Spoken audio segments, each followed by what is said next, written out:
何が人助けだ。出しゃばった真似しやがって。敵に塩を送った大バカ野郎は首だ。二度と顔を見せるな。なんで人助けをした俺が首になるんだよ。困った人を見たら手を差し伸べるのがあるべき人間の姿じゃないのか。学校でも家庭でもそう教えてるだろう。いくらエリート上司だからってやっていいことと悪いことがあるぞ。今まで散々ひどい目に遭わされてきた俺だけど、今度ばかりは許せない。俺は樋口啓太。中堅の広告会社に勤務して5年目になる20歳の営業マンだ。小学校の頃に両親を相次いで病気で亡くし、祖母に育てられた。年金暮らしの祖母にとって、まだ幼い小学生の俺を引き取って育てるのは大変なことだったと思う。高齢にもかかわらず、働かざるを得なくなったんだ。掛け持ちであちこちのスーパーや商店を回り、パートで掃除の仕事をしながら俺を育ててくれた。貧しい暮らしだったけど、しつけだけは厳しかった。祖母は曲がったことが大嫌いな性格で、口癖のように俺に言っていたよ。いいかい、啓太。困ってる人がいたら手助けするんだよ。わかった。大きくなったら真っ先にばあちゃんを助けるよ。まあ、この子ったら。だって、一番困ってる人はばあちゃんだもん。祖母は大笑いして俺の頭を撫でてくれたのを今でも覚えている。だから中学を卒業するとき、俺は高校へは行かないと決めていた。これ以上祖母に苦労をかけたくなかったから、中卒で働くつもりだった。中卒の俺を雇ってくれたのは、祖母がパートで掃除をしている小さな広告会社だった。広告会社の社長さんは丁寧に仕事をする祖母に一目置いていたらしい。だから俺が中卒で仕事を探していると知るとすぐに雇ってくれたんだ。その頃はまだ町の広告会社で規模も小さかったけど、中卒の俺でもサラリーマンになれたので嬉しかった。だが俺にスーツとネクタイは不要だった。配属されたのは営業部だったが、与えられた仕事はポスティング。町内の各家庭やマンションのポストにチラシを配布するだけ。映画のポスターをあちこちに設置された看板に糊で貼り付ける作業もやらされた。職場に専用のデスクなんてものはなくて、与えられたのはチラシ配りのオンボロ自転車だけ。宣伝広告に関する仕事なら何でもやらされたってわけだ。小さい広告会社だからチラシを配る範囲は町内と決まっていた。ある時、社長が不思議そうに俺に尋ねた。樋口くん、最近チラシの印刷代が増えてるんだが、どういうわけだ？チラシが足りないんで追加注文してますから。足りない？そんなはずはないだろう。町内だけではなく周辺にも配布エリアを広げたんです。その方が宣伝効果があると思いまして。勝手に決めて行動したので怒られると思ったが、社長はにっこり笑ってうなずくだけだった。すると前よりも宣伝効果がアップして新たな注文が入り始め、取引先が急激に増えていった。いくつかあった小さな広告会社を吸収合併して会社は成長を続け、いつしか大手メディアとの取引ができるようになっていた。社長は俺の功績を認めて営業部に専用のデスクを用意してくれ、給料もぐんとアップした。祖母が嬉しそうに俺に言うんだ。今日社長さんに感謝されたよ。会社が大きくなったのは圭太くんの地道な努力のおかげだって。給料がアップしたので今度は俺が祖母の面倒を見ることになった。高齢の祖母がきつい掃除の仕事を辞めることができて、それが何よりも俺は嬉しい。ところが喜びは長く続かなかった。会社が成長するにつれて組織も大きくなり、俺が所属する営業部も社員が増え、全体をまとめる営業統括部長が置かれることになった。そのデスクに座ったのは東條公彦というエリート上司。業界で一二を争う大手広告会社からヘッドハンティングされて我が社へやってきたのである。なんだこの会社は、社員の中に一人だけ中卒がいるじゃないか。それがエリート上司の第一声だった。東條部長は居並ぶ営業部員たちを見回しながら、この中に中卒社員がいるのか。誰だ、手を挙げてみろ。私は仕方なく手を挙げた。すると周囲の社員たちがびっくりして俺を見るんだ。社長は俺が中卒であることは誰にも言わなかったし、人事部にも口止めしてくれていた。しかも俺の営業実績を認めてたから、周りの社員はみんな俺がエリートだと思い込んでいたらしい。だから手を挙げた俺が中卒だったと分かってみんなびっくりしたんだ。エリート上司は俺が中卒だと分かると露骨に見下すようになった。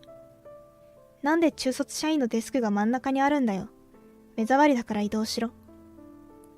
いえ違うんです、部長。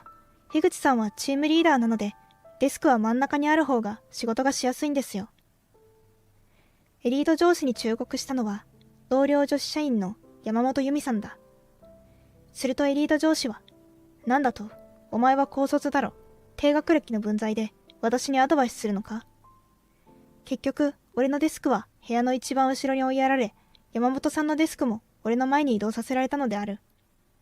休憩時間に俺は山本さんにそっと囁いた。東條部長には逆らわない方がいいよ。俺をかばったりすると君に迷惑がかかるから。すみません、気を使わせてしまって。山本さんは恐縮した様子で肩をすくめ、ペロッと舌を出して笑った。エリート上司の嫌がらせはエスカレートした。おーい、樋口、お茶。おーい、中卒の樋口、私の肩を揉んでくれ。プライベートな雑用ばかりやらせるので、俺は次第に営業のチームリーダーとしての役割を果たせなくなっていった。すると、今まで俺を立てていた同僚たちがあからさまに見下すようになり、チームリーダーから外された俺は営業部の雑用係に。落ち込む俺にエリート上司の嫌がらせは続いた。ポスティングのバイトが辞めちまったから、代わりに中卒の樋口がやれ。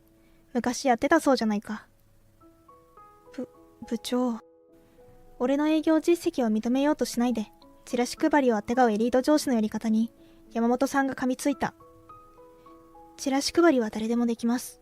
最近、営業成績が下がってるのは、樋口さんをチームリーダーから外したからだと思います。エリート上司のこめかみに青筋が浮き出て、顔が怒りで真っ赤になった。俺は慌てて山本さんを抑え、部長、喜んでチラシ配りをやってきます。中卒の俺にはぴったりの仕事ですから。へへ。愛想笑いまでして、へりくだる俺にエリート上司の怒りは収まった。だが、山本さんの俺を見る目が冷ややかになった気がする。連日、チラシを配って歩く俺は、すっかり日焼けしてしまった。ある日、営業部に顔を出した社長が俺の顔を見て、ずいぶん顔が日焼けしてるな。どうしたんだ？実は、俺がチラシ配りのことを言おうとすると、エリート上司が割って入って話題を変えてしまった。樋口くん、重要な契約案件を頼むよ。こういう大事な契約はチームリーダーの君にしか任せられないからね。はは。社長の前でコロリと態度を変えるエリート上司にはうんざりだ。俺は契約書類を手に出かけることにした。契約は午後2時の約束だったので、俺は急いでいた。すると、前を歩いていた女性が突然うつぐまって道路に倒れ込んでしまった。あ、大丈夫ですか？驚いて女性に駆け寄ると、発作を起こして失神している。慌てて救急車を呼んで病院まで付き添った。救急隊員の救命措置により、女性は一命を取り留め、そのまま入院することに。看護師さんの話によると、女性には心臓の持病があるらしい。あなたがいなかったら危なかったかもしれないわ。手助けできてよかったです。小さい頃から祖母にしつけられているので、困っている人を見過ごすことはできない。それが命を救うことにつながり、俺は心底ほっとしたよ。だが時計を見てあっとなった。とっくに午後2時を過ぎている。契約に間に合わない。慌てて取引先に連絡を入れると、契約破棄の扱いになって別の広告会社と契約を結んだという返事だった。バカ者、一体どういうことなのか説明してみろ。エリート上司の怒りが炸裂した。申し訳ありません。自分の不手際です。契約できなかったのは事実なので、俺は言い訳したくなかった。ひたすらエリート上司に頭を下げた。これだから中卒はダメなんだ。お前にはチラシ配りがお似合いだよ。手にしたファイルで俺の頭を叩くと、エリート上司は営業部から出て行った。がっくりしてデスクへ戻ると、山本さんが俺を問い詰めた。何かあったんでしょ？樋口さんが大事な契約をすっぽかすなんて信じられないわ。山本さんに嘘をつくのは嫌だったので、発作で倒れた女性を助けたことを告白したんだ。すごい。女性の命を救ったんじゃないですか。いや、そんな大げさなことでは。なんで部長に言わないんですか？会社にとっても名誉なことですよ。ねえみんな、聞いて。山本さんは営業部の同僚たちに、俺が女性の命を救ったことを伝えてしまったんだ。すると、それまで冷ややかだった同僚たちも感激して、我が社のヒーローですよ。女性の命を助けるなんて営業マンの鏡だ。樋口さんを尊敬します。口々に俺を持ち上げるもんだから、すっかり照れてしまった。そのことがあってから、同僚たちの俺に対する態度も変わり、以前のようにチームリーダーとして扱ってくれるようになったんだ。人助けの話を伝え聞いたエリート上司は、中卒の俺が再び注目を浴びるようになったことが気に食わないようだった。だが俺を尊敬する同僚たちの手前、あからさまな嫌がらせができなくなり、腹渡が煮えくり返る思いだったのに違いない。同僚たちの後押しもあって、俺は再びチームリーダーとして働くようになった。すると、営業成績が再び上がり始め、俺の営業力をエリート上司も認めざるを得なくなった。学歴偏重主義のエリート上司にとって、中卒の俺が活躍するのは許せなかったのだと思う。そしてついに、たまりにたまった怒りのストレスが爆発する時がやってきた。数日後、助けた女性が俺にお礼を言うため、わざわざ営業部にやってきたのである。病院の看護師さんが俺の持っていた茶封筒の会社名を覚えていたので、女性はそれを頼りに会社へやってきて俺を突き止めたという。その説はありがとうございました。おかげさまで命拾いをいたしました。恐縮する俺に女性は名刺を差し出した。それを見た俺は驚いた。女性は我が社とはライバルの広告会社に勤務していたのだ。しかも名前が鈴木玲子。そうでしたか。我が社と同じ広告会社の方だったとは。これも何かのご縁かもしれませんね。